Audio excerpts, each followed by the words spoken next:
नमस्कार दोस्तों, लव कुश क्रिएशंस में आपका स्वागत है। आज मैं आपको लाल बहादुर शास्त्री जी की कहानी सुनाने जा रहा हूं। चलिए शुरू करते हैं। भारत के दिल में जहां गंगा बहती है और गेहूं के खेत क्षितिज की ओर फैले हुए हैं, एक ऐसे आदमी का जन्म हुआ जिसने एक राष्ट्र के भाग्य को आकार दिया। लाल बहादुर शास्त्री, जिनका जन्म 2 अक्टूबर 1904 को मुगल सराय में हुआ, एक ऐसी पृष्ठभूमि से आए थे जो स्वतंत्रता की भावना से भरी हुई थी। उनके जीवन की शुरुआत साधारणता और न्याय की गहरी भावना से हुई, जो उनके नेतृत्व की पहचान बनी। छोटे से उम्र से ही शास्त्री स्वतंत्रता सेनानियों की कहानियों से प्रेरित थे। उन्होंने उन बलिदानों को देखा जो भारत की स्वतंत्रता के लिए किए गए थे, और जैसे जैसे वे बड़े हुए, उनके कंधों पर जिम्मेदारी का बोझ महसूस हुआ। उन्होंने भारतीय राष्ट्रीय कांग्रेस में शामिल होकर ब्रिटिश शासन के खिलाफ संघर्ष को समर्पित किया। उनकी प्रतिबद्धता अडिग थी। उन्होंने अपने विश्वासों के लिए कई बार जेल की सजा भी काटी, फिर भी वे दृढ़ता से खड़े रहे और दूसरों को अपनी शांत शक्ति से प्रेरित किया।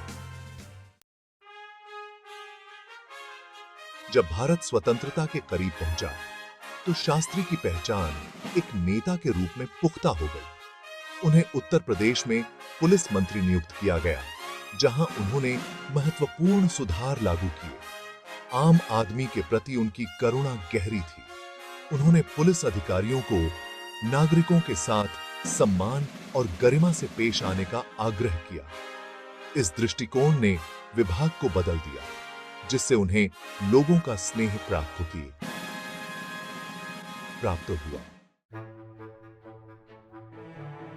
1947 में जब भारत ने आखिरकार उपनिवेशी शासन से मुक्ति पाई, तो शास्त्री को गृह मामलों के उप मंत्री के रूप में नियुक्त किया गया, लेकिन उनका सफर अभी शुरू हुआ था। 1964 में जब प्रधानमंत्री जवाहरलाल नेहरू का अचानक निधन हो गया, लाल बहादुर शास्त्री भारत के दूसरे प्रधानमंत्री बने।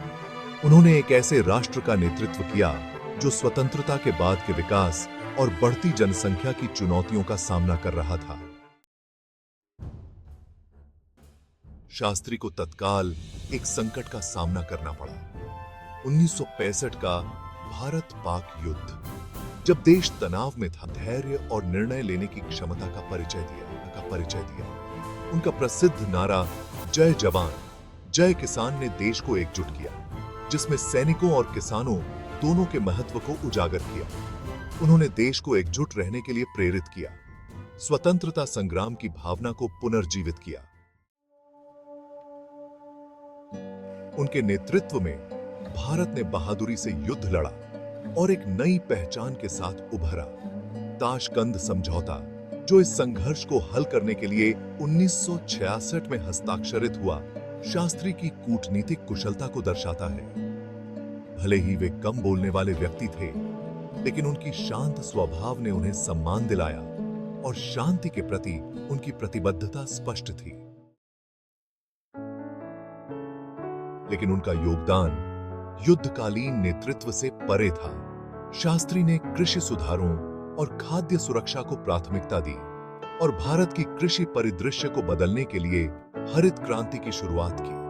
उन्होंने विश्वास जताया कि आत्मनिर्भरता राष्ट्रीय गर्व और विकास के लिए महत्वपूर्ण है।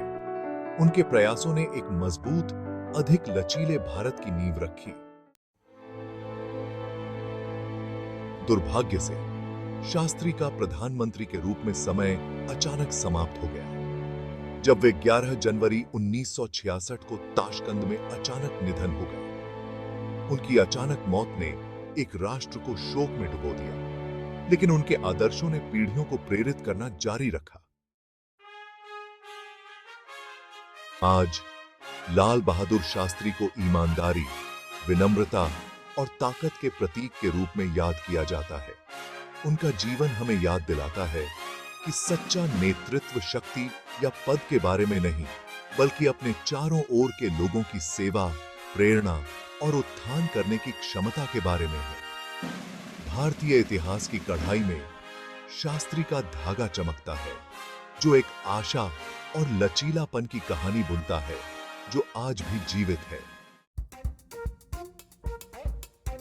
ऐसे ही और वीडियो देखने के लिए वीडियो को लाइक करें और चैनल को सब्सक्राइब करें। धन्यवाद।